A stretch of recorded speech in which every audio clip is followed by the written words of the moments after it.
Aquí en el colegio tratamos de no hablar de difícil, sino de interesante. Ok.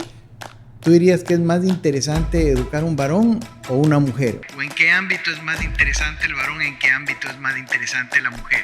¿Qué herramientas tengo yo para poder ofrecerles a mis hijos cierta orientación? El mantenerte tú en la barrera y decir, a ver, es su vida y yo estoy aquí para acompañarle, no para decirle lo que tiene que hacer. Entonces, por ejemplo, el comprender a un chico introvertido para mí fue complicado. Hablen con sus mamás, pregúntenle sobre cómo eran ellas, o sea, interésense por esa parte, porque mucho de lo que nuestras mamás nos dejaron es por lo que ellas tenían, ¿no? ¿Cuál consideras que es un tema tabú que a las mamás no les gusta abordar con sus hijos? La sexualidad es uno de ellos. Identidad de género es otro. Son temas fuertes. Es un tema que a nosotros no nos prepararon.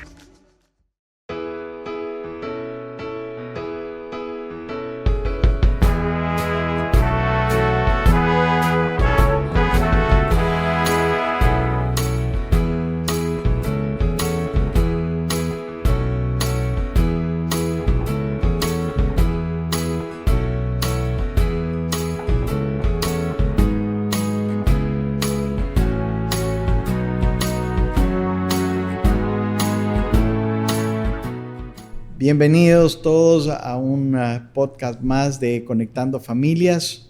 Hoy tenemos a Sofía Rendón. Sofía, ¿cómo te gustaría que te presente? Como una mamá común y corriente que se puso las pilas para poder dejar un mundo mejor para mis hijos. Tú tienes este espacio o podcast que entiendo ya supera los 100 capítulos. Así es. ¿Por qué fue para mamás y no para papás? Bien fácil, porque soy yo. Son mis inquietudes, son esas cosas que yo necesitaba saber para poder orientar a mis hijos. Yo no tengo la certeza de lo que pasa por la mente de papá, pero sí de lo que yo tenía dudas e inquietudes sobre cómo educar a mis hijos. Entonces empecé a buscar testimonios y personas que quisieran compartir conmigo temas difíciles o temas que fueran retadores en el proceso de crianza. Y entonces empecé a ver que habíamos muchas mamás que queríamos conectar en esa comunidad y en ese ambiente, y por eso decidí hacerlo así, entre mamás. En estas 100 capítulos que tienes, me imagino has sacado un montón de ideas y conclusiones, ¿verdad? Sí. Has aprendido un montón, porque uno aprende un montón, Sí, claro. Conversando. ¿Cuáles dirías que son las conclusiones que llegas después de año y medio que estás con este programa? Ya 2 años. 2 años. Ajá. Mira, las principales conclusiones es primero que no estoy sola. Habemos muchas personas hacia el mismo camino tratando de dejar un mundo mejor. En segundo, que también habemos muchas mamás que estamos buscando orientación y que a veces no encontramos el tiempo o el momento, si nos citan a una conferencia o si nos citan algún libro. A lo mejor no tengo el tiempo, pero sí puedo escuchar un buen podcast en donde me acerquen a una persona que tiene la experiencia o ha tenido la experiencia que yo estoy buscando. Y yo creo que la manera más económica de aprender. Al invitar a tantas personas que valen tanto la pena escuchar, es el medio que te permite pues ponerlos a todos en un spot en donde la gente tenga esta accesibilidad, ¿no? Entonces yo me llevo el hecho y la satisfacción de haber encontrado a estas personas que suman en el mundo y haberlas puesto en una plataforma para que más mamás, así como yo, tengan la oportunidad de acompañar a sus hijos en este proceso de crianza. Aquí en el colegio tratamos de no hablar de difícil, sino de interesante. Ok. ¿Tú dirías que es más interesante educar un varón o una mujer? ¿O en qué ámbito es más interesante el varón? ¿En qué ámbito es más interesante la mujer? Creo que el ser papás de hombres o mujeres es retador por igual, porque más que el género es la personalidad. O sea, yo creo que las personalidades de los chicos tienen mucho que ver más que el género. Para mí es retador el hecho de lo que yo como mamá o papá soy y puedo dar. ¿A qué me refiero con esto? ¿Qué herramientas tengo yo para poder ofrecerles a mis hijos cierta orientación? Y creo yo que es mucho más retador cuando no tengo las herramientas. Entonces, si yo no tengo las herramientas, no importa si es mujer o sea hombre, no la voy a hacer bien. Pero si yo me preparo y tengo estas herramientas, muy probablemente lo que va a importar o lo que va a ser retador para mí es el tipo de personalidad de mis hijos. Yo tengo hombre y tengo mujer, Y para los dos casos ha sido retador en temas distintos, pero al mismo tiempo creo que lo más retador es el acompañamiento, el mantenerte tú en la barrera y decir, a ver, es su vida y yo estoy aquí para acompañarle, no para decirle lo que tiene que hacer. Entonces creo que el género no ha costado tanto trabajo, sino más el acompañamiento, el estilo de acompañamiento de cada una de las personalidades de mis hijos. En esto que mencionas que tienes un varón y una mujer, ¿a veces no te ves reflejada en tu hija y a veces no ves a tu hijo reflejado a tu esposo? Sí, y también al revés. Al revés. O sea, por ejemplo, mi hija tiene muchas características de mi esposo, tiene el mismo sentido del humor, o sea, tienen cosas muy parecidas que hacen un clic impresionante. Y de repente con mi hijo yo tengo ciertas cosas que nos identifican muchísimo. Por ejemplo, los dos somos súper intensos, somos súper obsesionados con las cosas, se nos tiene que salir bien, entonces nos identificamos. Conectamos también, pero es relativo, te digo, con mi hija conecto con cosas de cuéntame las cosas con detalle, mi hijo no platica tanto, o sea, como que a cada uno le vas encontrando su lado. Te digo, realmente el género por sí solo no me hace más retador el proceso de crianza. Sí me hace, por ejemplo, muy retador que mi hijo es más introvertido y yo soy extrovertida. Y entonces, por ejemplo, el comprender a un chico introvertido para mí fue complicado. Entonces, pero no tiene nada que ver que sea hombre, sino es que es introvertido, porque conozco 1000 chavos que son súper extrovertidos y que yo decía, ¿por qué no es así? No, pues porque él es introvertido, es académico, ¿sí me explico? Y mi hija es muy extrovertida, entonces en ese sí hace clic conmigo, pero no con su papá. Y entonces así es más, yo creo que el tipo de personalidad que realmente sí es hombre o mujer. ¿Cuál es el podcast que te gustaría realizar que aún no has podido realizar? Híjole, yo creo que no lo voy a poder realizar porque sería mi madre. Claro. O sea, sería poder platicar con ella como con más profundidad y con todas estas herramientas que hoy ya sé y que ya puedo comprender mejor su trabajo. Por eso siempre trato de decirles a las mamás y a las chavas, con las chicas que tengo en el programa, hablen con sus mamás, pregúntenle sobre cómo eran ellas, o sea, interésense por esa parte, porque mucho de lo que nuestras mamás nos dejaron es por lo que ellas tenían, ¿no? Entonces a mí me hubiera interesado muchísimo poder platicar hoy con mi mamá y compartir este rol de la maternidad mucho más informado, sería genial, pero yo creo que pues eso ya se me acabó la oportunidad.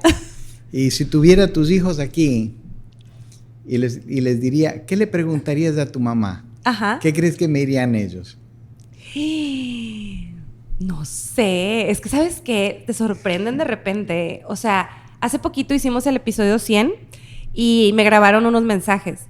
Y dentro de los mensajes ya te imaginarás, yo lloraba y lloraba y lloraba y lloraba y lloraba. ¿Por qué? Porque te dicen cosas que a veces tú no te imaginas. Por ejemplo, en una plática David, mi hijo, expresó que su segunda familia era Building a Crack. Y entonces para mí eso fue una sorpresa porque, pues ya sabes, siempre cuando participan en algo de la familia o algo que tú inicias, pues se da gritos y sombrerazos y de repente van medio a fuerza y así. Y todo lo que le dejó esto a él, para mí fue como una sorpresa, o sea, me cayó como sorpresa. Y Camila también de repente me saca cosas como, mamá, estoy súper orgullosa de ti, y me manda mensajes en WhatsApp cuando me ve en algún podcast o cuando ve alguna cosa que estoy haciendo nueva y así. Entonces, ¿qué me preguntarían? Híjole, no sabría decirte, a lo mejor si ellos me han visto, por ejemplo, en ocasiones que quiero renunciar, porque este camino de ir contracorriente en esto de los papás es un camino difícil, retador o interesante, como dicen ustedes. Y cuando decidí la última vez ya muy firmemente que esto se iba a acabar, Camila, mi hija, me dijo, mamá, tú nos has enseñado siempre como sí, porque hoy no. Y entonces fue como, te digo, de repente me sorprende, entonces no sé qué me pudieran preguntar en este momento, la verdad. ¿Cuál consideras que es un tema tabú que a las mamás no les gusta abordar con sus hijos? La sexualidad es uno de ellos. Identidad de género es otro. Son temas fuertes, son temas que están en la actualidad de manera importante y en todos lados. Es un tema que a nosotros no nos prepararon, o sea, nosotros no recibimos una orientación sexual, de la sexualidad, y se nos es muy difícil y complicado abrir esos temas. Entonces, sin embargo, los chicos están muy expuestos.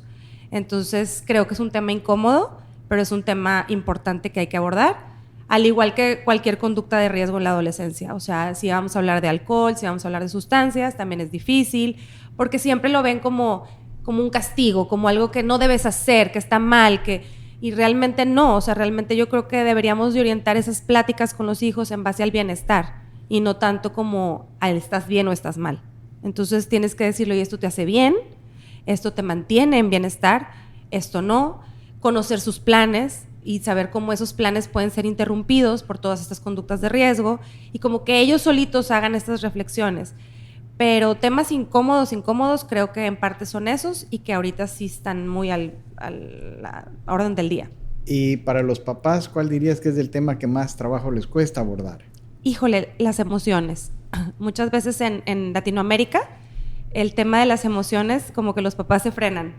Empieza una niña a llorar o un chico a llorar y es como blackout. O sea, no hay manera. No sabemos manejar emociones. Exacto. Pocos papás son los que han aprendido que esas emociones son algo natural y que las pueden mostrar hacia sus hijos también. Y te digo, de manera personal, el día que falleció mi mamá, a mí me costaba mucho trabajo que mis hijos me vieran llorar. Porque una mamá es fuerte, un papá más. Y entonces tenemos esta cultura de que el papá es poderoso y es fuerte y entonces eso los blinda de tal manera que les complica el trabajar con las emociones. Y cuando los chicos quieren abordar emociones, pues no reciben así como mucho de dónde, ¿verdad? Porque tampoco saben cómo expresarlas. Si desarrollaras un programa de escuela para padres, para colegios, Ajá. ¿cuáles serían los 3 temas que sí o sí incluirías en ese programa para colegios? Mira, nosotros ahorita en Cracks hacemos un programa para colegios, y los temas que sí o sí deben de ir: autoestima, autoconcepto, que son temas súper que todo el mundo dice, es que la autoestima, todos sabemos qué es, pero es un tema de irlo construyendo día a día. O sea, el tema de la autoestima se tiene que trabajar diario. Y entonces lo tocas una vez y lo tienes que volver a tocar y te tienen que volver a recordar y así. Su autoestima es uno de ellos. La tecnología hoy en día es un tema muy importante, pero antes de abordar esos temas, creo que el tema de respeto de todas estas capacidades humanas que nosotros tenemos que practicar antes deben ser tocadas. ¿Por qué? Porque de nada sirve que tú les abordes y les digas temas de tecnología cuando el ser humano que la maneja no es esta persona que respeta, que sabe hasta dónde poner información suya. ¿Sí me explico? Entonces, esos temas de capacidades humanas también. Y yo creo que por último, un tema así súper relevante, no sé, yo creo que comunicación. Comunicación entre padres e hijos, tanto de los papás hacia los hijos como de los hijos hacia los papás. Porque hay una brecha generacional que nos separa, hubo una pandemia de por medio que nos separa, que las formas de comunicarse hoy en día son súper diferentes.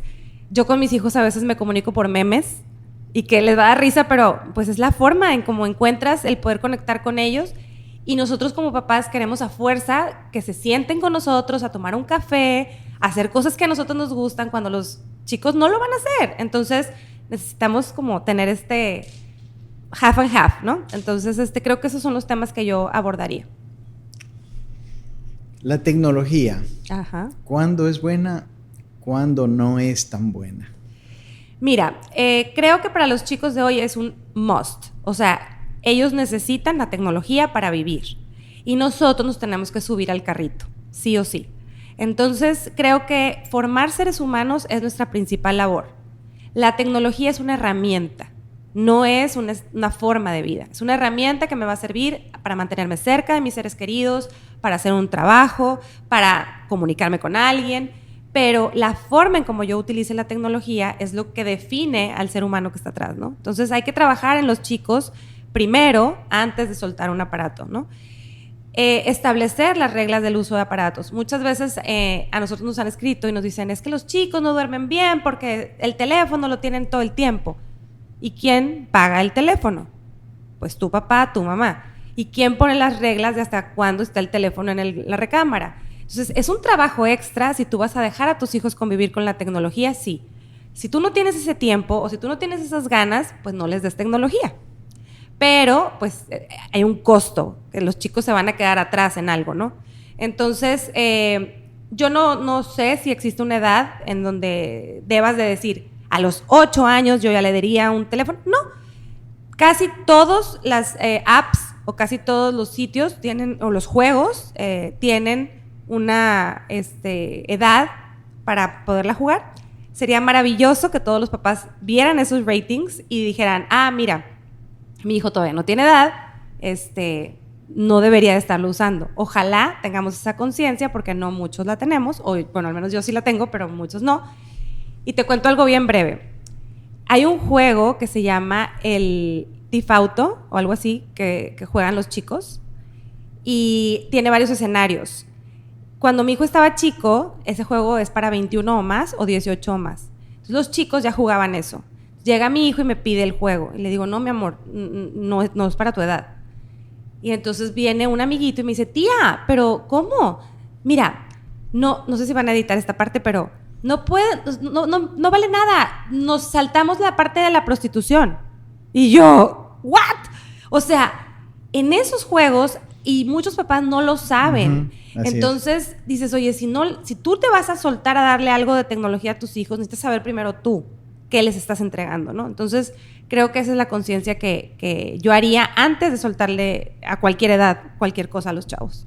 Hay una frase que nosotros usamos mucho aquí, es ser la mamá que tus hijos quieren o ser la mamá que tus hijos necesitan. Ajá. ¿En qué se diferencia la una y la otra? Bueno, tus hijos no tienen criterio todavía para saber qué tipo de mamá vas a ser, ¿no? Y tú tienes que tener esas herramientas, como te decía, para saber qué clase de mamá quieres ser para tus hijos. Entonces, yo me iría más por la mamá que tus hijos necesitan que por la que tus hijos quieren. Porque, pues, obviamente, imagínate, mis hijos quisieran esta mamá que los llevara todos los días al drive-thru de McDonald's y comieran ahí todos los días. Y que todos los días estuviéramos viendo la televisión antes de hacer la tarea. ¿Sí me explico? O sea, esa es la que ellos quisieran. Pero la mamá que realmente necesita ponerles hábitos y que necesita darles responsabilidades, pues es esta que necesitan. Entonces, yo creo que va más por ahí. ¿Qué le dirías a la Sofía adolescente si pudieras viajar en el tiempo? Que fuera más paciente con su mamá.